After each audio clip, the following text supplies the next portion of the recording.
Son 2:15. Saludem a aquesta hora al ministre de Consumo, Alberto Garzón. Buenos días. Muy buenos días, muchas gracias. Saludándonos desde Madrid. ¿Le puedo preguntar qué ha desayunado usted hoy, ministro? Pues todavía no he podido desayunar porque tenía toda la mañana llena de entrevistas, pero vamos, siempre suelo desayunar un pancito con aceite o con tortilla, una tortilla de patatas. Caram, le digo porque la medida que usted anunció ayer afectará a muchísima gente, por más que tengamos en la cabeza lo de la dieta y lo de la dieta sana, que levante la mano, ¿no? Quien no se ha rendido alguna vez ante una de esas confiterías, chocolate, bebidas con azúcar, a las que ustedes pretenden regular publicitariamente. Por lo tanto, nos afecta absolutamente a todos. La medida, ministro, pretende reducir esas cifras de sobrepeso y obesidad que usted explicó ayer, que afecta a 4 de cada 10 niños en España. ¿A cuánto se propone disminuirlas o cuál es el cálculo prohibiendo los anuncios? Sí, la medida que anunciamos ayer tiene como objetivo efectivamente reducir las tasas de sobrepeso y obesidad, especialmente entre niños y niñas de 6 a 9 años, que es donde tenemos los datos más peligrosos. Estamos hablando de un 40% en total sobrepeso y obesidad de niños y niñas que lo tienen en nuestro país. Por lo tanto, es un problema complejo que tiene o que exige un pack de soluciones, un conjunto de soluciones, entre las cuales la primera de todas ellas, o la más importante, según los estudios científicos, es neutralizar el vector de la publicidad dirigida a ese sector tan vulnerable. Estamos hablando de niños y niñas menores de 16 años. Desde luego, el problema de la obesidad infantil va más allá de la publicidad, tiene que ver con los hábitos de consumo en general, tiene que ver con los hábitos, digamos, de actividad física, pero el ámbito de la publicidad ha sido demostrado por numerosos estudios que es un ámbito que afecta especialmente a los menores, dado que son personas, bueno, yo pongo mi ejemplo, mi niña de 3 años, la mayor, cuando va al supermercado, aquí quiere comprar determinados productos, no por la información nutricional, cuestiones que no comprende, sino por la publicidad que ella ha percibido a través de diferentes soportes publicitarios en la vida corriente. Y ese vector hace pues, que tengamos esos indicadores tan graves de salud pública. Esta medida que anunciamos ayer en Barcelona es una medida que en última instancia lo que hace es homologarnos a países como Portugal o Noruega, que tienen también esta medida implantada de hace años y que sigue las directrices de la Organización Mundial de la Salud, que es la que establece qué tipo de productos pues, entran dentro de la prohibición de la publicidad o qué tipo de productos no entran. En esos países, ministro, en los que ya está en vigor una medida similar, ¿ustedes han podido consultar qué efecto ha tenido realmente en la práctica la prohibición de la publicidad? Bueno, es relativamente reciente y hay estudios diferentes, pero todos apuntan a una reducción de las tasas de obesidad y de sobrepeso. Son datos muy esperanzadores. Hay que tener en cuenta de que la ciencia avanza desde hace décadas acumulando conocimientos sobre el efecto nocivo de determinado tipo de productos en la salud.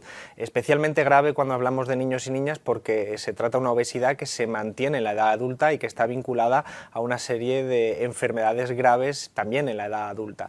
Por lo tanto, son procesos para los que la recopilación de datos es lenta. Estas medidas aplicadas en otros países como Portugal o Noruega y recomendadas por la Organización Mundial de la Salud son relativamente recientes, por lo tanto los estudios no han podido acreditar todavía grandes disminuciones. Ojalá fuera así, pero sí que ya hay digamos cifras que van mejor y que apuntan en la buena dirección, porque estamos a niveles en España de los niveles de Estados Unidos o de México, que tienen bueno, otra serie de dietas muy alejadas de la dieta mediterránea, y eso hace más grave, si cabe, que en una tierra como la nuestra, en unas tradiciones culinarias como la nuestra y gastronómicas como la nuestra de dieta mediterránea, pues tengamos estos indicadores. La Federación Española de Industrias de Alimentación y Bebidas ha lamentado que haya anunciado el decreto cuando la negociación todavía estaba abierta, o así lo consideraban ellos, señor Garzón. ¿Para usted ya habían terminado esas conversaciones? Sí, lo primero que hay que decir es que esto no es una medida contra nadie, esto es una medida para proteger la salud de los más vulnerables, de los niños y de las niñas, en este caso menores de 16 años y muy particularmente los menores de 10 años. Y evidentemente es una medida totalmente racional.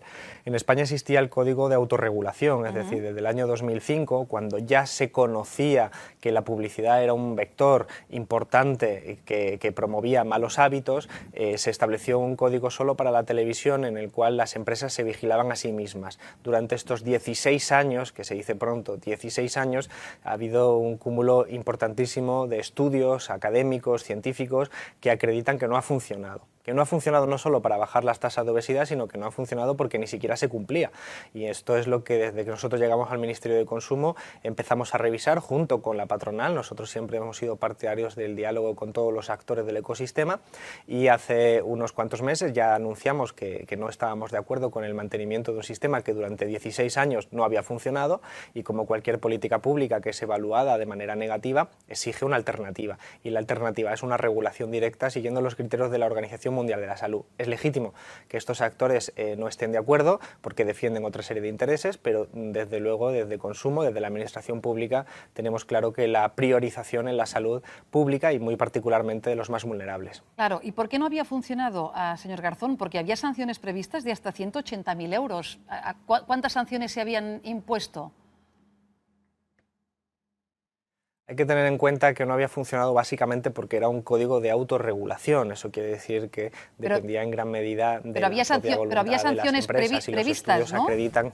Pero había sanciones previstas. Sí. La Administración tenía potestad para sancionar.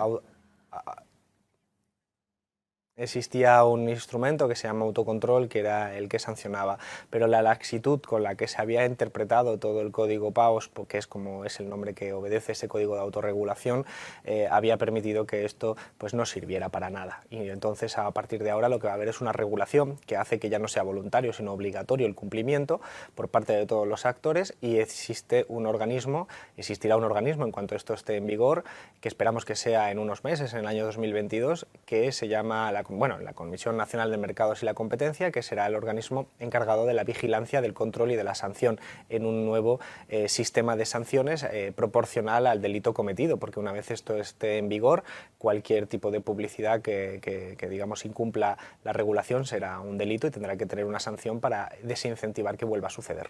Algunas organizaciones del sector de la publicidad también han rechazado la medida. Antes de aprobar este decreto, señor Garzón, ¿usted volverá a negociar o se puede volver a negociar con los actores implicados, o lo que anunció ayer va tal cual al decreto del Gobierno? Lo que anunciamos ayer es una medida contundente, clara e irreversible. Esto es importante porque, quiero subrayarlo de nuevo, el sistema previo, el sistema PAOS, lleva 16 años funcionando. Pero no hay margen para más negociación, ministro. Y no lo ha hecho. No hay margen para más negociación.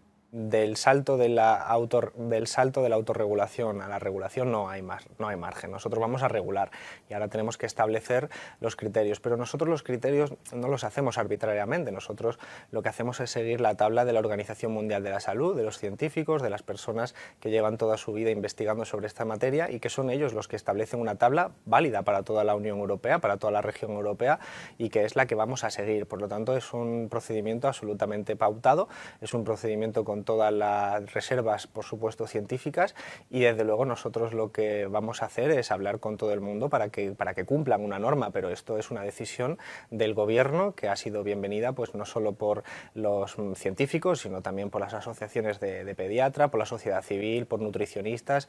Es una medida que se lleva reclamando desde la sociedad civil desde hace muchos años. Entendemos que no a todo el mundo les va a gustar, pero la acción pública funciona de esta manera, y después de 16 años con un sistema que no funcionaba, ahora nos corresponde tomar otra vía para que este problema de salud pública se pueda resolver. Antes usted ponía el ejemplo, su ejemplo personal, ¿no? Ir con un menor a un supermercado, que es lo que quieren. ¿El lineal del supermercado también tiene un papel en el acceso a este tipo de alimentación tan alta en azúcar, y ahí se puede intervenir? ¿Se lo han planteado? Sí, nosotros de hecho hemos de reconocer que en los últimos 16 años el código no ha funcionado, pero ha habido avances porque sobre todo los productores y los lineales, los supermercados, han promovido una reducción del consumo de determinados nutrientes que se conocen desde hace mucho tiempo que son negativos para la salud, especialmente los más pequeños, un exceso de grasa, un exceso de sal, un exceso de azúcar, y se ha ido reduciendo el componente nutricional sobre, digamos, la calidad del producto, que ha ido mejorando, pero aún así estamos muy lejos de lo que son los estándares que establece la Organización Mundial de la Salud. Pero nos consta que entre los productores ha habido esa conciencia de que cada vez más la población está más concienciada a su vez y tiene más conocimiento sobre cómo funciona la alimentación y cómo nos afecta a la salud, no solo a la salud individual, sino también a la salud del planeta, y entonces también hay una reacción por parte de los productores. Pero insistimos, aquí hay veces en las que hace falta acciones públicas claras, contundentes, que siguiendo las directrices de la ciencia pues protejan a los más pequeños, y a partir de ahí naturalmente las empresas pueden incluso elevar los estándares. Si un supermercado o una empresa cualquiera le parece oportuno incrementar ese nivel de restricción de la publicidad, pues bienvenido sea, porque se trata de una opción viable y yo creo que además muy sensata. Señor Garzón, ¿cuándo se va a aprobar este decreto? ¿Cuándo se llevará al Consejo de Ministros? Faltan solamente los trámites administrativos. Nosotros entendemos que la investigación científica ya es suficiente, las tablas de la Organización Mundial de la Salud están ya disponibles, la Comisión Nacional del Mercado de la Competencia tiene su sistema perfectamente engrasado porque es el que se encarga del control y la vigilancia de la comunicación audiovisual. Por lo tanto, solo nos falta lo que es el trámite puramente administrativo. Se trata de un Real Decreto, por lo tanto ni siquiera tendría que llegar al Congreso, así que estamos hablando de una medida relativamente rápida que será a lo largo del año 2022, del año que viene, es decir, apenas dentro de unos meses estaremos en condiciones, una vez hayamos superado todos los trámites, de aprobarla en Consejo de Ministros, y una vez esté aprobada en Consejo de Ministros, pues ya estará en vigor desde ese mismo momento. Señor Garzón, ya que hablamos del Consejo de Ministros, todo el mundo está pendiente de la reunión del martes que viene entre Pedro Sánchez, las vicepresidentas Calviño y Díaz, en este caso sobre la reforma laboral, que ya sé que no está en sus competencias, pero déjeme preguntarle si cree que va a salir una propuesta de reforma que contente tanto a Unidas Podemos como al PSOE. Bueno, nosotros siempre hemos sido muy claros. En Unidas Podemos, Izquierda Unida, cuando hemos entrado en el gobierno, lo hemos hecho con base en un acuerdo programático que establecía cuál era nuestra legitimidad. Lo que nos une al gobierno es el cumplimiento de ese acuerdo, y ese acuerdo dice con claridad que hay que derogar la reforma laboral del Partido Popular. Entonces se trata no solo de una frase, sino se trata de dotar de contenido. Y dotar de contenido quiere decir que toda la reforma del Partido Popular, que tuvo como consecuencias la bajada de salarios, la pérdida de capacidad de los trabajadores y las trabajadoras para organizarse y poder negociar colectivamente, todo eso hay que revertirlo. Y eso es el contenido específico por el que nos hemos comprometido, y yo estoy convencido de que si en ese momento se firmó, en el año 2019, a finales, principios del año 2020, cuando formamos gobierno, eso es lo que nos tiene que conducir a que efectivamente finalmente haya una derogación de la reforma laboral y una mejora de las condiciones laborales de vida para las familias trabajadoras. Así que los demás, los matices, pues se resolverán en la negociación, pero sin duda es perfectamente viable, deseable absolutamente que se cumpla ese acuerdo que implica la derogación de la reforma laboral del Partido Popular. ¿Y no es así? ¿Pone en riesgo, ministro, el gobierno de coalición un no acuerdo en este tema? Bueno, hay que ser siempre muy claro, yo siempre lo he sido. Nosotros, y lo acabo de decir, nosotros estamos en el gobierno de coalición porque hay que cumplir los acuerdos. Es decir, nosotros estamos porque creemos que cumpliendo esos acuerdos mejora la vida de las familias trabajadoras de nuestro país. Y por lo tanto ese es el único vínculo que nos establece con el gobierno. Hay que cumplir, y además no contemplo otra opción, porque la política funciona así.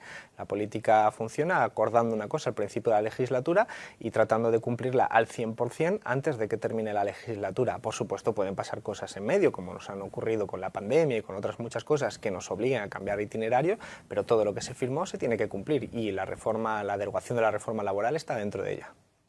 Ministre Alberto Garzón, de Consum, i principalment parlant d'aquesta mesura anunciada ahir, que tindrà impacte sobre les nostres vides i sobretot sobre la publicitat de tots aquests productes alimenticis que ara repassàvem. Muchísimas gracias por atendernos esta mañana y buenos días. Muchísimas gracias, como siempre. Buenos días. Bon dia.